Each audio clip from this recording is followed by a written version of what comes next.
ನಮಸ್ಕಾರ. ಪ್ರಜಾ ಫ್ಲಾಶ್ 10ಗೆ ಸ್ವಾಗತ. ನಾನು ಸುಮಿತ್ರಾ. ಇದೀಗ ಹೆಡ್ಲೈನ್ಸ್. ಬೆಂಗಳೂರು ಇನ್ನು ಮುಂದೆ ವಿಧಾನಸೌಧ ಪ್ರವೇಶಕ್ಕೆ ಪಾಸ್ಗಳನ್ನು ಆನ್ಲೈನ್ ಮೂಲಕವೇ ವಿತರಿಸಲಿದ್ದು, ಕ್ಯೂಆರ್ ಕೋಡ್ ಮೂಲಕ ಪಾಸ್ಗಳನ್ನು ದೃಢೀಕರಿಸಿಕೊಂಡು ಪ್ರವೇಶ ಕಲ್ಪಿಸಲು ಸರ್ಕಾರ ನಿರ್ಧರಿಸಿದೆ.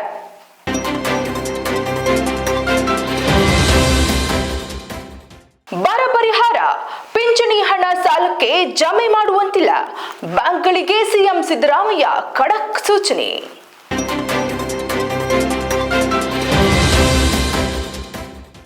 ಎಸ್ಎಸ್ಎಲ್ಸಿ ವಿದ್ಯಾರ್ಥಿಗಳಿಗೆ ನೀಡುತ್ತಿದ್ದ ಗ್ರೇಸ್ ಮಾರ್ಕ್ ರದ್ದು ಮಾಡುವಂತೆ ಮುಖ್ಯಮಂತ್ರಿ ಸಿದ್ದರಾಮಯ್ಯ ಶಿಕ್ಷಣ ಇಲಾಖೆ ಅಧಿಕಾರಿಗಳಿಗೆ ಕಟ್ಟುನಿಟ್ಟಿನ ಸೂಚನೆ ಕೊಟ್ಟಿದ್ದಾರೆ.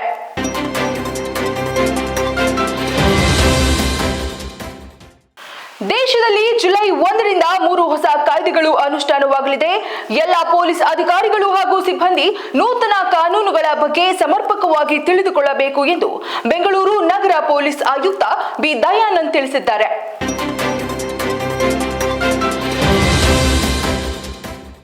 ಬೆಂಗಳೂರು ಸೇರಿದಂತೆ ರಾಜ್ಯದ ವಿವಿಧ ಜಿಲ್ಲೆಗಳಲ್ಲಿ ಭಾರೀ ಮಳೆಯಾಗುವ ಮುನ್ಸೂಚನೆ ನೀಡಲಾಗಿದೆ.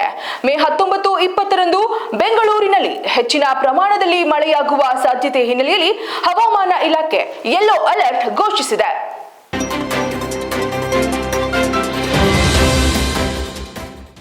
ಮೈಸೂರಿನಲ್ಲಿ ಪ್ಲಾಸ್ಟಿಕ್ ನಿಯಂತ್ರಣಕ್ಕೆ ದಂಡಾಸ್ತ್ರ. ಪಾಲಿಕೆ ಆಯುಕ್ತರಿಂದ 344 ಕಡೆ ದಾಳಿ. 1659 ಕೆಜಿ ಪ್ಲಾಸ್ಟಿಕ್ ವಶ. 12.66 ಲಕ್ಷ ದಂಡ ವಸೂಲಿ.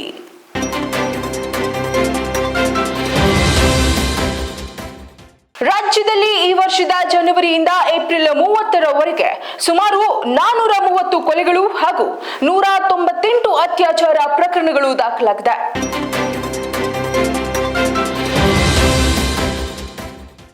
ಲಕ್ನೋ, ನನ್ನ ಮಗನನ್ನ ನಿಮ್ಮ ಕೈಗೆ ಒಪ್ಪಿಸುತ್ತಿದ್ದೇನೆ.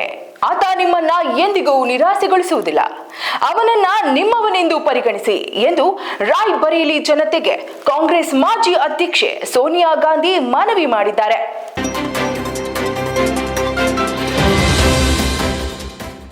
ಬಹುಶಃ ಇದು ಫೈನಲ್ಗೂ ಮಿಗಿಲಾದ ಪಂದ್ಯ. ಅತಿ ಹೆಚ್ಚು ಅಭಿಮಾನಿಗಳನ್ನ ಹಾಗೂ ಸ್ಟಾರ್ ಆಟಗಾರರನ್ನ ಹೊಂದಿರುವ ರಾಯಲ್ ಚಾಲೆಂಜರ್ಸ್ ಬೆಂಗಳೂರು ಮತ್ತು ಚೆನ್ನೈ ಸೂಪರ್ ಕಿಂಗ್ಸ್ ತಂಡಗಳ ಪ್ಲೇ ಆಫ್ ಹಣೆಬರಹವನ್ನ ನಿರ್ಧರಿಸುವ ಮುಖಾಮುಖಿ ಪಂದ್ಯ ಇದಾಗಿದೆ.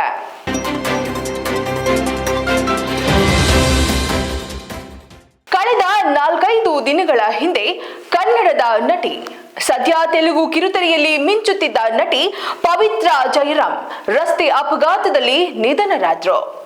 ಈಗ ಇನ್ನೊಂದು ಶಾಕಿಂಗ್ ಸುದ್ದಿ ಕೇಳಿ ಬಂದಿದೆ. ಪವಿತ್ರ ಜಯರಾಮ್ ಜೊತೆ ಸ್ನೇಹ ಹೊಂದಿದ್ದ ತೆಲುಗು ಕಿರುತೆರೆ ನಟ ಚಂದು ಅವರು ಈಗ ಆತ್ಮಹತ್ಯೆ ಮಾಡಿಕೊಂಡಿದ್ದಾರೆ.